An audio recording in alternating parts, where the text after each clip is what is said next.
Join UF Hall of Famer and 14-year NFL vet Shane Matthews every weekday as he brings you all you need to know about your Florida Gators, including news, analysis, and opinions with some of the biggest names in sports.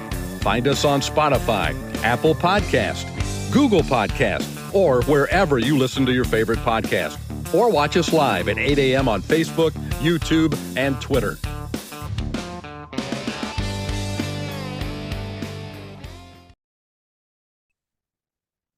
Good morning. It's a live edition of PodUp with Matthews in the morning from the Crime Prevention Security System Studios, large enough to serve you, small enough to carry. It's Thursday. We'll have our college football analyst and Heisman Trophy voter Brent Beaird join us momentarily, and we'll have Edgar Thompson from the Orlando Sentinel join us. He was down at the Under Armour All-American game. I didn't see one play of it. I didn't even know it was being played, but he'll give us a breakdown on the kids that have committed to Florida, how they played, what he saw, some of the interviews he did with them. In the meantime, that's about it. Gators, we'll have Chris Harry on tomorrow, talk Big Blue Nation. The Kentucky Wildcats roll into the O'Connell Center on Saturday. Let's go to the Titan MR hotline, courtesy of Duff Hill Home Improvements, and we are joined by Brent Beaird, college football analyst, Heisman Trophy voter. Good morning, Brent. How you doing, bud? Hard to believe we're down to one game, but with the transfer situation and coaching carousel and so forth still has a lot of our attention, to say the least. So, look, as many games and issues that college football has right now, and the difficulty that some of it has, people in record numbers, frankly, are watching the sport.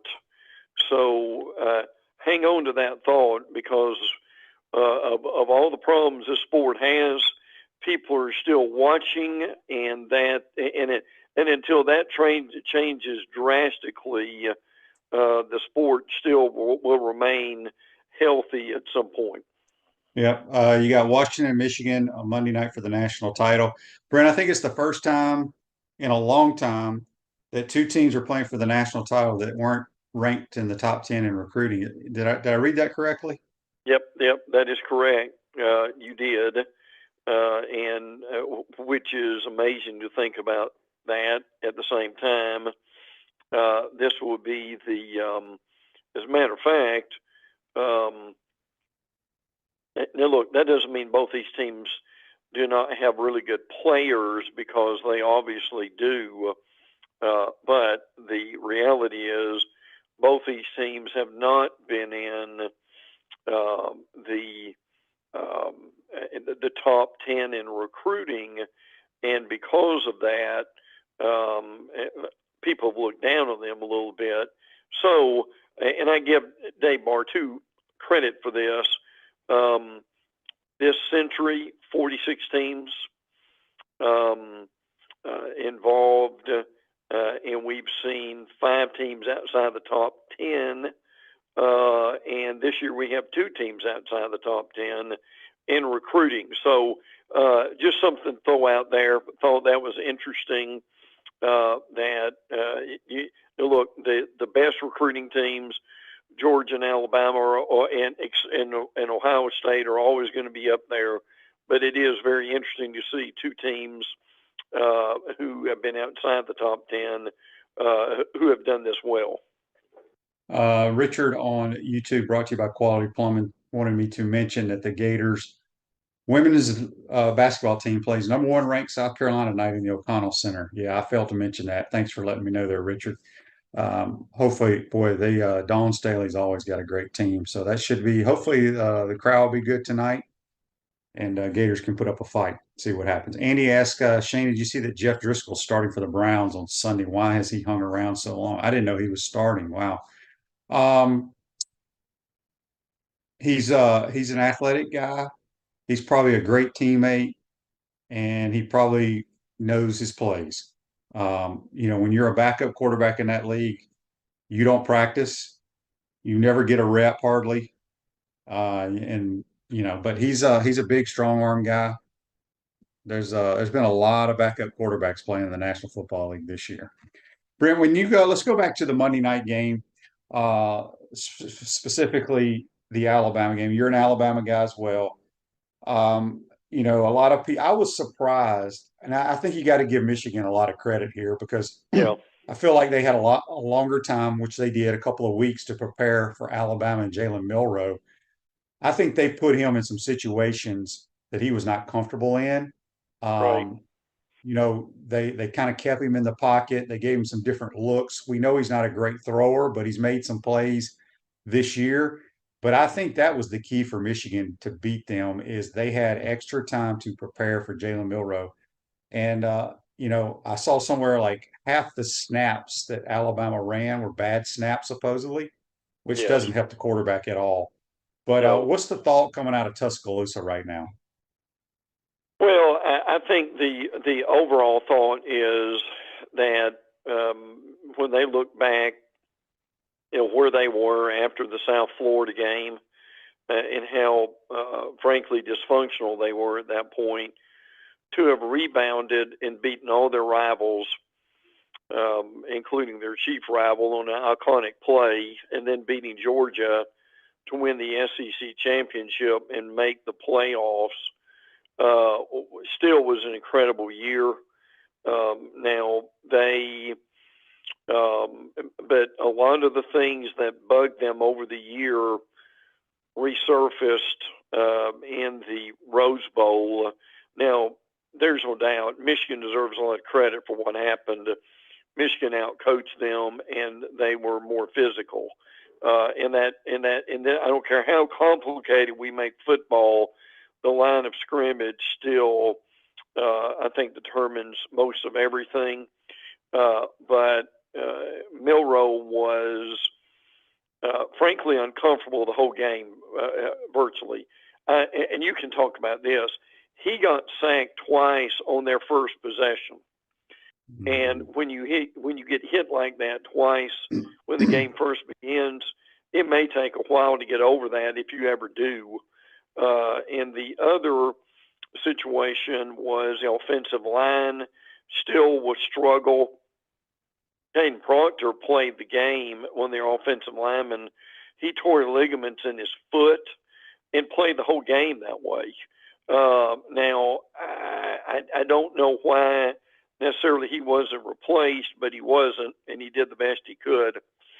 One of the real problems, and you mentioned it, was they have had the entire year problems with getting the ball to the quarterback, and that was a real problem. Even in the last play of the game, Milroe had to reach down to get the ball, which threw him off. And they've got to get that fixed. As a matter of fact, Seth McLaughlin, the center, is going into the transfer portal, even though the Alabama coaches are trying to keep him. Alabama had 66 offensive plays. 32 of those began with a snap that was off target. So again, Shane, you can talk about that. Two things I wanted to ask you. One, what's it like to get hit hard twice on the first possession? And two, how difficult it is for a quarterback when you don't know where the snap's going? Well, I talked about these yesterday on the snaps. I'm a big believer that usually the quarterback's the best athlete. I didn't say the most athletic. I said usually the quarterback's the best athlete on the team because he's Right. usually played multiple sports, basketball, played shortstop, what have you. So anytime a ball is off target from, like, say, the waist up, that's where you rather it have because you can still see what's happening and kind of one Sure. hand balls and catch them. But when that ball is low, there's nothing worse than a low snap. Yeah. I don't even care if it's shot over my head. I can turn around and go get it. But yeah, it's not good for the quarterback at all, and it's brutal when that happens. Brent, the portal I think is closed, but the teams that play New Year's Day and later, or before New Year's Day, don't they have an extension of a few days to get in the portal? They do. They do. And that's something they built in to this situation, that that the teams who played are able to do so. For example, they actually get basically an additional 5 days in order to deal with the portal. So that's why you're seeing the teams that either had a bowl game that was late or were in the playoffs, they're able to still have portal activity going on, and that will end by the end of the week. But they are allowed to do that. So I think that's probably a good deal. Obviously, graduates can be in it. That activity will continue too with that way too. So yes, if people are wondering if the portal was supposed to end on Tuesday, why are these other teams still involved with the portal? But they are, and that's what's going on because they were granted that. Did you think Nick Saban in his exit meeting told that center to go in the portal? I don't know. He's transferred. He's in the portal, right? Yes, he is. Yeah. Seth McLaughlin is. Now my understanding is the coaches want him to come back. I mean, they like him. He's got not 1 but 2 degrees from Alabama, and he's a good player. He just struggled with snaps the whole year, but it's also on the Alabama coaching staff to have. I mean, if you've got 85 players, you've got to find someone else who can center the ball, and it's on them to be able to deal with that. But yes, he is in the portal. I don't think he's coming back, but he already has a lot of interest from schools with him being there. So yes, McLaughlin is transferring out. 1966 HBC beers available at Spurrier's, Gridiron Grill, Gator Games in the O'Connell Center, and select retail outlets. Crisp American Lager 1966 HBC beer. Speaking with Brent Beaird on the Titan World Hotline, courtesy of Duffield Home Improvements. The Gatorade National Players of the Year. There's 3 guys up to win that award. All quarterbacks. Shocking. Oh yeah, absolutely, and it will be. But I think the thing that's always going on too is DJ Lagway, obviously from Florida, Julian Sayin, S-A-Y-N, who is going to Alabama. As a matter of fact, he's already on campus. And USC quarterback Julian Lewis have been named the finalists for the Gatorade National Player of the Year. That's still a really prestigious award. And for Florida to have Lagway in there, I think that means a lot, certainly to them. But that award will be announced sometime in the next few days. Tom said, ask here on YouTube, brought to you by Quality Plumbing. Why did the Gators do so bad in the transfer portal? No NIL money. We don't know if they've done bad or not. I mean, the portal it's closed, but it reopened later in the spring as well. But I'm going to say it again. I think I'm going to say it on my show every day from now on. The NIL money comes from boosters and boosters alone. It does not come from the University Athletic Association. It does not come from Gator boosters. When you send your check in or whatever to Gator boosters, you are donating money, whether it's to the gymnastics team, the football team, that is going for facility improvements or what have you. You have to send your money to a different entity called Florida Victorious if you want to participate in NIL. They're 2 separate things. And I don't think people because Brent, I say it every day on this show. People call or not call, but they text about why do they want to redo the swamp? Take that money and put it into NIL. You can't take that money and put it into NIL. It's totally different. Has nothing to do with it. So, and I will say it again. We do not have the NIL money that a lot of these other teams do. And people and don't give me this about our alumni base. Has nothing to do with how big your alumni base is or how small it is. It's whoever has a lot of big time money people that want to win in football. That's the simple facts. Right. Well, and let me say this. It's not like they're not doing anything. I mean, look, I've got a list of names here, and I won't go into all this, of people who are visiting them over the next few days and this week. Now look, some of these guys. I mean, they've got a former Bowling Green edge, a South Alabama safety, a former USC commitment, a UCLA defensive back, a Western Kentucky safety, and they've already got guys from the portal. Now look, and I've been very clear about this, just because some of these guys come from quote unquote smaller schools and that they don't get the publicity the big ones do, doesn't mean these guys can't play. So, and again, I won't go into all the names, but suffice to say, Florida has a busy week, and Gator fans need to pay attention to that, because some of these folks, it really may work out. So it's not like they're not doing anything. Yeah. The 2024 national championship odds have already come out. Not much of a surprise here, maybe just the odds of Ole Miss, but everybody else is the same old people. Well, and it's the same old people that have the same best recruiting classes: Georgia, Alabama, Ohio State, Texas, Michigan, LSU, who, by the way, revamped their defensive coaching staff that we'll get into in a few minutes, Oregon and Ole Miss. That's your, on the batting line early on, those are the teams in order who are projected to be the national champion next year. Yep. John says on Facebook Live, brought to you by Mellon Law, NIL might not be the way to go. I know 10 people that are not renewing their tickets because they're dissatisfied with the program. They have every right. If you're a fan, you don't have to buy your tickets. I understand. The portal, a lot of it has to do with money and winning, just like we just noted here. The odds on favorite to win the national title next year are Georgia 5-1, Bama 11-2, Ohio State 7-1, Texas 9-1, Michigan 10-1, LSU 12-1, Oregon 12-1, Ole Miss 14-1.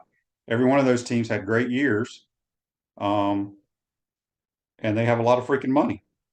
Yep. So, I mean, it goes hand in hand. That's why I continue. I'm like a broken record. If NIL and transfer portal had happened, whether when Steve Spurrier or Urban Meyer were here, Florida would have to pick. We'd be sending people away. So, all right. Joseph says, tell to quit watching college football altogether, then, because it ain't going anywhere. I don't know what you're asking there, Joseph. It made no sense. People are watching college football. I mean, because they enjoy it. Yeah, absolutely. Well, and look, the Alabama-Michigan game at their peak had 32 million people watching that. I mean, look, the college football games, even the smaller bowl games, the thing they have figured out is still has much better ratings than, say, the NBA and some of these other sports. I mean, from a TV perspective, the game is as healthy as it's been in a while, but that doesn't mean the game doesn't have issues that they've got to solve. But from a TV standpoint, and that's where the biggest money's coming from. It is very healthy. Yep, for sure. We talked about Alabama. Let's go around the SEC. Alabama's losing. They got a bunch of guys in the portal, but they're also losing some coaches to Texas A&M, right? Yeah, you got some of that going on there. Their wide receiver coach is going to A&M, and that's kind of a mixed bag. I mean, he did a good job in some ways, and he was there, I think, since 2019. So that, I mean, that's just one of those things that's going to happen. Mike Elko has a lot of money. He can pay coaches.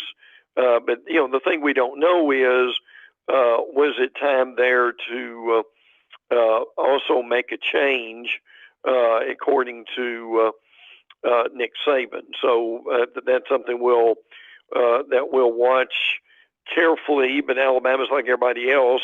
They're losing some guys. They've got some other guys coming back. Deontay Lawson, their linebacker, is coming back. Ty Simpson, the backup quarterback, which surprised a lot of people, is coming back. Terrence Ferguson is going to the transfer portal. He's one of their offensive linemen who had a few starts during that time too. So it's kind of a mixed bag, and they're going to be meeting with some other guys to try to keep them. Terry and Arnold, one of their defensive backs, is kind of on the fence whether to go or whether to stay. So that's something they'll determine going on in the next few days too. Auburn Tigers are getting Charles Kelly, defense coordinator for Dion at Colorado. They got it handed to them in their bowl game. And I can't believe the comment Hugh Freeze made about he was not involved in the offense and he thought it was a terrible plan. That's the dumbest thing I've ever heard come from a head coach. It was absolutely ridiculous to be, as he said, involved extensively in recruiting and then to criticize your offensive staff because you didn't like the plan. I mean, basically what he did here is Auburn really looked awful in the bowl game, and then he criticizes his staff because he wasn't pleased with the plan. I mean, he basically threw them under the bus is what happened here. Now, the Thorne kid from Michigan State is still their quarterback, and they really did not get anybody else in the portal. Now, look, Thorne is not going to strike fear in the hearts of any defensive coordinator, and he is their best quarterback at this point. And as you mentioned, Charles Kelly, who has been at Florida State, he's been at Colorado, and now he's coming back to Auburn. But again, Auburn still may be looking for a quarterback. I'm just throwing that out there. Yeah. The Gators, Jason Marshall Jr. announced yesterday that he was coming back for his senior year. And as you mentioned, they got a bunch of people coming in this weekend out of the portal. Any other news from the Gators? Yeah, Jalen Kentna is going to UAB. A lot of this folks already know, I'm sure. Scooby Williams, the linebackers in the portal. Also, Micah McCuzek, who I mispronounce that name about half the time, is also in the portal too. 19 players since December. At December 31, they'd seen 19 players in their transfer portal.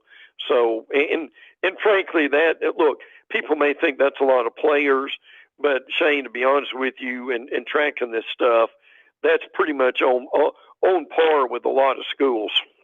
Yeah, for sure. The Dogs have a lot of guys. They got a bunch of guys in the portal, got a lot of guys declaring for the NFL. What's happening up in Athens?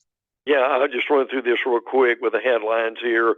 Kamari Lassiter, the cornerback's going to the draft. Julian Humphrey, who originally went to the portal, he's a 5-star, is actually now coming back. So he's announced he's going to stay. That may have been some NIL stuff too. Javon Bullard is going to the NFL. By the way, that senior class, after beating FSU in the bowl game, they have 50 career wins in back-to-back national championships. So that's pretty good, to say the least. Ladd McConkey's going to the NFL. Marcus Rosemary-Jack Saint's going to the NFL. Juwan Edwards is going to the NFL. So, I mean, again, look, Georgia's got as much activity with guys leaving as anyone else does, but still, they're projected to win the national championship already next year. Yeah, for sure. LSU, we all know that they had just a record-setting year offensively. Defensively, they were horrible. So they're making changes there. About the defense coordinator and 3 or 4 other assistants are gone. Yeah, Matt House, the D coordinator, Kerry Cook, safeties coach, Robert Steeples, cornerbacks coach, Jimmy Lindsey, defensive line coach, is gone. Now, who are they looking at? What we saw last night was Blake Baker, the Missouri defensive coordinator, who did a really good job in Missouri. Now, again, he's not left. Maybe one of the guys that they really like. Garrett Nussmeier did a pretty good job in the bowl game. Boy, listen, in that in the bowl game, they absolutely sleptwalked through the first half. Were fortunate to be able to come back and be able to win the game. But Nussmeier did a pretty good job. Brian Thomas, their wide receivers, going to the NFL. That's no surprise. Jalen Brown, one of their wide receivers, is going to the portal. So a lot of activity at LSU. Yep. Ole Miss had a big win against Penn State. Lane's done a tremendous job in the portal. I was over the holidays talking to some of my Ole Miss folks back in Mississippi, and they have so much NIL money, Brent. It's almost ridiculous because they got it for basketball too. Right. But that's all Lane cares about is trying to find players that have already, played a little bit of ball in college. He has tape on them. Ole Miss has a chance to have a pretty good year next year. Well, I think they'll be in the playoffs. Matter of fact, you mentioned basketball. Chris Beard has done a tremendous job at Ole Miss in basketball, so watch out for him. Back to Lane here. In the last 7 years, 4 10-plus win seasons, 4 years of the conference record of 6-2 in their first ever 11-win season. I mean, look, they won 11 games this year. Had a bowl game win, and basically their only losses, Alabama and Georgia. So I mean that has people projecting them to be in the playoffs next year, and Shane, that may actually happen. Yeah, for sure. Tennessee had a good win, I guess you want to call it, against Iowa in their bowl game. I didn't get to see any of it, Brent. I don't know if you watched Nico Lamaliva play. Apparently, he played pretty well. He did. Maybe they should have played him over Joe Milton this year. Well, look. Frankly, I would agree with that. I know a lot of Tennessee fans would too. Milton has a strong arm, but he's not very accurate. So Lamaliva had a good game against a very good Iowa defense. Or Iowa's offense is absolutely abysmal. By the way, Brew McCoy has announced he's coming back, their wide receiver, and that is going to help them too. So yeah, big win for Tennessee and a lot of optimism going into next year. All right, let's move to the ACC. What's going on in Tallahassee? It looks like they got their quarterback for next year. DJ Uiagalelei is the new quarterback. If that's a familiar name, it should be. He was at Clemson. Then he was at Oregon State. Now, look, I'm still not sure if he's overcome some of his problems. He's not very accurate. He's around 60%. Or into the 50s. He doesn't have a lot of touch on the ball. He has a lot of the receivers drop his passes because he throws it so hard. So those are things he's going to have to overcome with that. But he did improve at Oregon State, so he deserves some credit for that. Defensive end, Patrick Payton is coming back. Darius Washington on the offensive line is coming back. Robert Scott on the offensive line is also coming back. And Ja'Kai Douglas is also coming back. They thought they might get Cam Ward from Washington State, but he's going to the NFL. Also, look, Miami is also looking at a quarterback. Ja'Cory Brown, who played in the bowl game, is probably their best quarterback right now. And they're still looking around, not real sure who that's going to be, but they really do need one. Their defense coordinator, Lance Guidry, has been mentioned for the LSU job. We'll see where that goes. And if you don't mind, Shane, when I'm on a roll here, I'll add North Carolina in here too.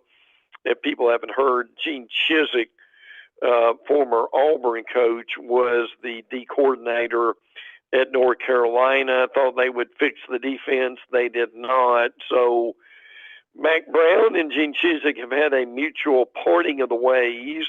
Not sure what Chizik's going to do.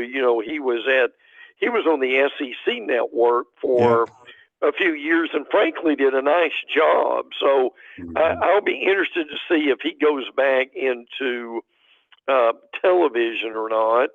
And one more ACC note, Will Shipley, the Clemson running back, has declared for the NFL draft. Really good running back, 2,700 yards, 31 touchdowns during his time, too. So after the bowl game, Dabo Swinney, 170-43. That's a 79% winning percentage. As much criticism as Dabo gets, Shane, that's not a bad record, is it? No, that's pretty good. No doubt about it. Brent, good work as always, my man. Happy New Year, and we will talk to you next week. Good. Look forward to it, bud. Take care. That's Brent Beaird. Join us on the Titan More Hotline, courtesy of Duffield Home Improvements. Take a quick time out, come back. We'll be joined by Edgar Thompson. He was at the Under Armour All-American game yesterday. Give us an update on DJ Lagway and the rest of the crew. You're watching and listening to PodUp with Matthews in the morning from the Crime Prevention Security System Studios. We'll be right back. We want to take this moment to thank our sponsors who keep the show going and pay the bills. Our premium sponsors are Crime Prevention Security Systems, large enough to serve you, small enough to care. Titan MRI, Gainesville's only locally owned and operated MRI facility. Meldon Law, the only official injury and accident law attorneys of the Florida Gators. Peachland Dental, Gator Nation's first choice for dentistry in Port Charlotte. QC Kinetics, live pain-free with QC Kinetics. Campus USA, put some star power to work in your financial life with Campus USA Credit Union. Dave & Buster's, eat, drink, play, watch. Duffield Home Improvements for your window, siding, and roofing needs. Radware, your local provider of promotional products, uniforms, and apparel. Our gridiron sponsors are Auto ER, UF Bookstores, Silverback Concrete, Ruse Ogre State Farm Insurance, Radware, F45, Quality Plumbing. Our touchdown sponsors are Adams Ribs, Gator Dominoes, Celebrate Primary Care, Gator Bait Media, Okido America, Style Cuts, Ironwood Golf Course, Big Mills Cheesesteak, McDonald's of Gainesville, 84 Lumber, Dowling Signs, Baker's Sporting Goods, Silver Cube Billiards and Sports Bar. If you're interested in promoting your business on the show, call Freddie at 352-284-3733. If you like what we're doing here, make sure to follow us and support the businesses that support us. Pro football legend Emmitt Smith understands your joint pain. It does not surprise me that there are a ton of people out there that's in pain. That's why Emmitt is such a proponent of QC Kinetics, offering real lasting joint pain relief with non-surgical, all-natural biologic treatments. Whether it's a joint pain, ankle pain, shoulder pain, neck pain, back pain, hip pain, any kind of pain, the body eventually will break down when it's under that much stress. That stress can cloud your judgment to the point that you'll just say yes to the scalpel or yes to another prescription of pain pills. But maybe it's time for a second opinion from QC Kinetics. The reason why I would recommend this is because the natural biologics that QC Kinetics is providing you gives your body a chance to naturally heal itself. Restorative, regenerative solutions are here. Get lasting relief and live your life. Call QC Kinetics, 352-400-4550. That's 352-400-4550. QC Kinetics, 352-400-4550.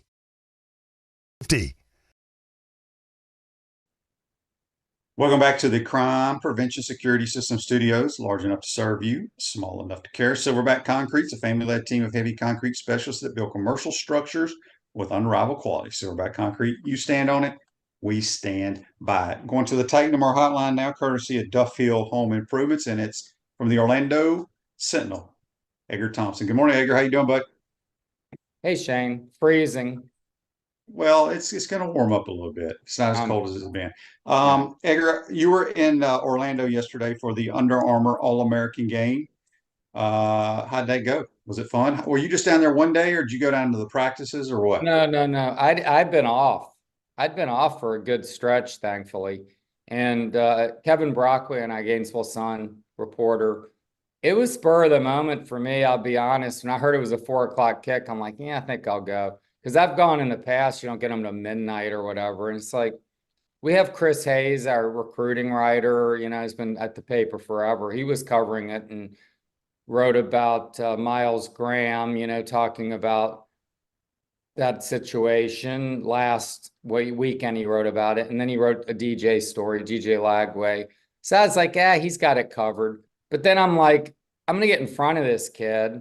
I ended up talking to his dad. I talked to his coach, his QB coach. Nice guy. They're nice people. So, I got something out of it for sure. And then he gets, his foot stepped on, gets injured. And suddenly it's like, oh my God. And it's just like buzzard's luck, you're thinking, for, Billy and the Gators, but it's not serious. And he's going to have an X-ray today. Here's what people can say. I got stepped on the second play of the game in 1992 in Tallahassee. Mm-hmm. I got stepped on my big toe. They stepped on the very tip of it. And it was only like the second play of the game. And I could feel all this wet, hot stuff in my sock. So I think we end up punting. I come to the sideline, the trainer takes off my shoe. My entire toenail had popped off because it went the way he stepped on it. And it was miserable. So that's one of those linemen. They have these like plastic covers that cover their toes. And they do? They back in my day, they did, especially all the linemen. Like steel-toed boots. Pretty much on top. They put this some kind of stuff on top of their cleat. But I had to play with one against Alabama in the SEC championship game. They had to make a specific shoe for my left foot because, it was miserable, absolutely miserable. So anyway, hopefully he's okay. Yeah, no, he seems to be fine. So people are writing it. Now, he was limping, and he wasn't happy about it. And he's an engaging young man and friendly. We spoke to him for a bit, but they were doing some documentary on him. So this one guy was like pulling him away. It was like we didn't get as much time with him as we'd gotten with like Emory Jones. Got to remember, Emory Jones might not have been a great player for Florida, but was a good dude. He stood out there. It was cold down there. It was like 38 degrees after that game at night. And he stood out there for like 15 or 20 minutes after the game and talked to us. I was pretty impressed with that. I was like, this guy's a nice guy. DJ gave us maybe 5 because this documentarian guy's pulling him away. But he was very engaging and nice. But you know what you could tell? He's over it. Like talking, answering the same questions. Mm-hmm. I'm sure it wears these guys out. The thing that's so funny, we've talked about this on here, I believe, and I've certainly talked about it among the media corps. We don't get it. We won't talk to DJ Lagway again until March of 2025 at the earliest. Okay. It's like, these guys are not children. They don't need to be coddled. They are speaking and doing interviews galore. If you're DJ Lagway, you've done tons of interviews. And you know what else you're doing now, Shane? You're getting paid a lot of money to play football. And yet you can't talk to the media. I've never understood that. It's because they're freshmen, correct? Yeah, but Percy, we're not the only team that does this, because I don't know if people saw it or not, but for the national championship semifinal at the Sugar Bowl, they have media day where each player sits at like a table. Not one reporter went to Quinn Ewers, who's the starting quarterback for the Texas Longhorns. There was about 50 of them over at Arch Manning's table. Now, obviously, he's from New Orleans, and they basically said this is the first time we've been able to talk to him because he's been a freshman, and so they allowed him to talk there. So, it's stupid. I wondered about that photo because it might have been a little disingenuous because maybe yours had just gotten there, right? Right. Manning was there earlier, and so they got the shot, and then people filtered to yours, I'm sure, ultimately. But yes, I mean, they're like carry on, for buzzards. I mean, it's like, oh my God, we get this kid. And you just, and he's Arch Manning in New Orleans and the name. And DJ Lagway, it'll be the same thing. Well, it won't, because we won't.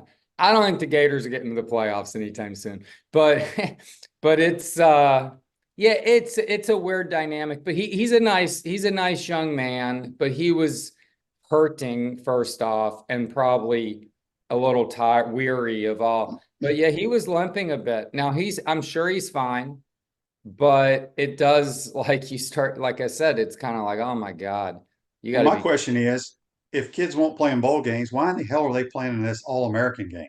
I think these things are going to be more short-lived as the stakes continue to get higher. I don't know Because why. pretty much every kid that played in this game was already committed somewhere, right? Yeah, I mean, some committed during the game. I don't have the score in front of me. It's like 39-3 or 39-6. I mean, it was not much of a football game. And yeah, it's just so two other Gators, I was going to bring this up, played in it. It's 39-9, played in it. Miles Graham, Ernest's son, and Aaron Childs, the Maryland linebacker. Mm-hmm. Aaron Childs, man, has some stature. He's got some length. He's put together. He's nice. And Miles Graham made a couple of plays on one series. He made a nice a tackle for loss that kind of came to him, but he made a really nice sack. So, you know, those are two guys, and they're short on linebackers here. Yeah, and you know, I think the Gators signed 3 Gatorade Players of the Year: DJ in Texas, the running back, I can't remember his name, from Mississippi, and then the Childs kid, I think, was the Player of the Year in Maryland. Yeah. So they have some guys coming in that can help right away. But you know, I didn't even know the game was being played yesterday, but I was on the golf course and looked at Twitter and saw people talking about that Miles Graham and Childs were making plays all over the field. Yeah, Childs, I like Childs. I mean, we knew Graham's gonna be pretty good, top 100 guy, top 50 almost, I think 51. Childs was in the top 100 when he committed. Now he's filtered into the top 100 somewhere. I mean, you know, low to mid hundreds. But yeah, he's excited to play for Austin Armstrong. He thinks that he's going to use him in a way. They need guys like him. If this guy can rush, cover. The Gators have not been able to cover at the position of linebacker for years, it feels like. I mean, I remember Voshon Joseph just getting used by that tight end at Georgia, and Reese and Shamar struggled. Remember the tight end, Utah tight ends running circles around the guys, and in the opener that they actually won in 2022. They have not covered the tight end position well at linebacker. So if this young man can come in and do that eventually, that would be a really good get for them. We got a text here on the Titan More text line from Bob. He says, Edgar, do we know who the linebacker coach is going to be, and will there be any coaching changes on offense? Yeah, I mean, I don't have a crystal ball here. I hate to use that's a coach. You're supposed to have scoop, Edgar. They think you have scoop. I'd love to have scoop, but it's hard to scoop. You know, it's like Fort Knox over there. But I will say I would not be surprised if Austin Armstrong maybe, you know, took over that position along with his other duties. I mean, Patrick Toney now was coaching safeties and coaching the defense. Austin Armstrong was he was coaching inside linebackers for Alabama for like a month when UF hired him. He played linebacker. I think he has a lot of experience with that position. And be kind of smart, and then you have a position open. We talked about this, Shane, and I don't know what's going on with all that, but Gerald Chapman does have some special teams coaching ability in his background. He coordinated special teams maybe at Colorado, I believe. I don't remember what school.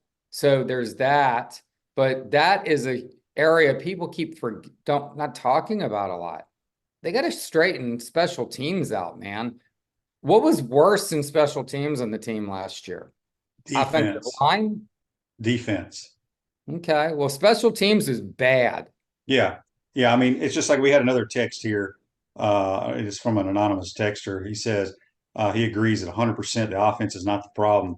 If Billy's going to keep calling plays, he's got to throw the ball deep several times a game. I agree with that. But, everybody keeps talking about offense coordinator, and they talk about that way, that person can call the plays and Billy can concentrate on this. I don't agree with that. That's my opinion because I've been around football a long time. There's a lot of coaches that do that. It may help Billy, it may not. But the damn problem with the Florida Gators last year was defense and special teams. Could they have been more explosive on offense at times? I agree 1,000% with that. But if you look at the three phases of the game, offense was the best. You got to address But the not worst a part. very high bar, let's be honest.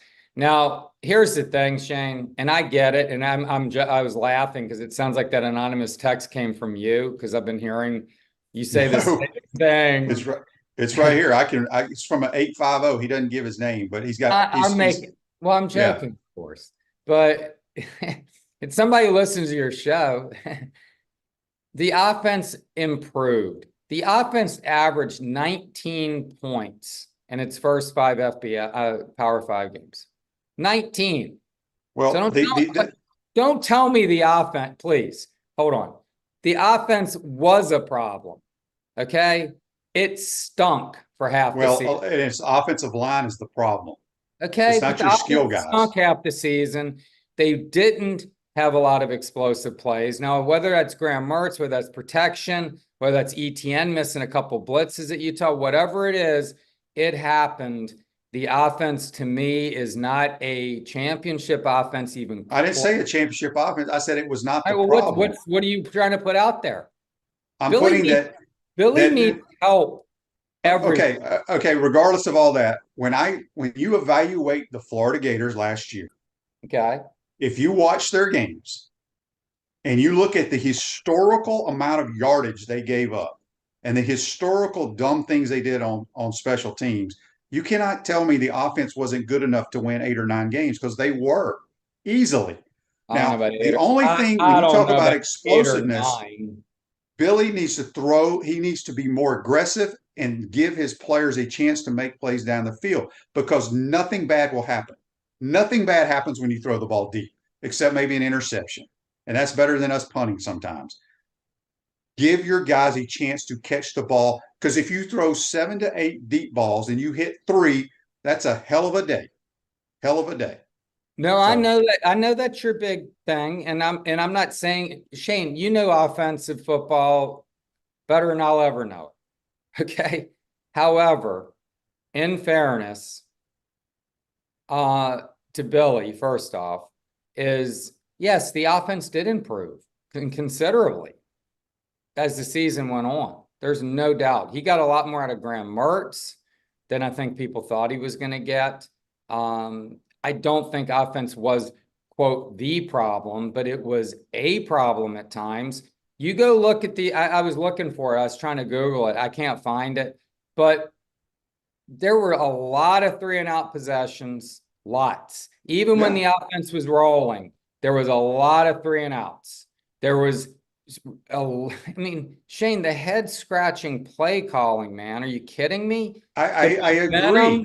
But my point is, if those like reverses and double pass, if they work, y'all have no problem with it. Being an offensive guy, I love that stuff. Coach Spurrier even loved that kind of stuff. It just didn't work for whatever reason. I would have liked to have seen how much he loved it when they called it this year because it didn't work. Killed momentum. No, he did. I do a podcast with Coach, and we talk on the side. He said I had no problem with that call because at the change of possession, he had no problem when you have 1st and 10 on the 50 in a 7-7 game against Georgia with some momentum against the teams that have been whipping your ass for years, and you run a whatever that play was, and you lose momentum, and then you snap it through this guy's legs that's different. I agree with that. Hold on. Then Florida State, it's 1st and 10 on the 47 of Florida State. You're up 12-0. Okay. You're rolling. You got them. They're not going to do anything in the half. You're going to go in with a shutout, right? And then they run whatever that triple reverse flea. I had zero problem with it. That's my opinion. Okay. Well, everyone else did because it didn't work, Shane. Everyone else as a media member says that because no media guys have ever called a play. I'm just telling you, and this is not a knock on you, Edgar. It's just telling you, if that play works, y'all are writing in your little articles. No, I'm not. What a great play call. Yeah, you are. Okay. What about the Khalil Jackson reverse pass against Tennessee? It was wide ass open. Khalil threw it late. Okay, but it killed momentum. You're killing momentum when you don't need to. You have momentum. All right. This is why I respect your opinions. Respect mine. I'm just telling you. I respect your opinion. I don't think you're respecting mine at all. You're dismissing it. No, because I'm not dismissing it, because I promise you, if it works, y'all talk about how great it is. It never worked, though. The problem is it never works. Okay, well then either tell me when it's doesn't have very good players to execute it. Tell me when it's worked, and then I'll agree with you. It never works. That's the problem, Shane. Right, and maybe it's our players aren't good enough to execute it. I don't know. So look, I have no problem with trick plays. I don't give a damn when you call them. He's calling plays. He's calling plays. DJ Lagway back on track here. I know he is. DJ Lagway said he's calling plays. Yeah. So that's his understanding. Look, said we can agree to disagree, but again, my whole point to the whole story is everybody is so concerned with offense. When you gave up a historical amount of yards and points on defense, and everybody wants to point to the damn offense. No, people are pointing to defense too. Don't believe me. They're pointing to defense. No. I can't tell you.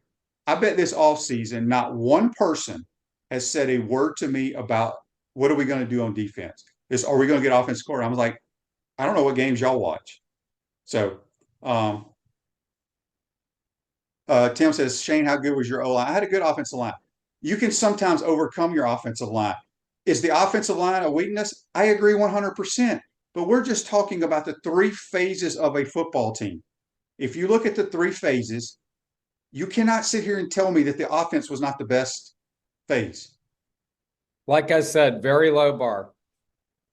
I agree. We have no explosiveness.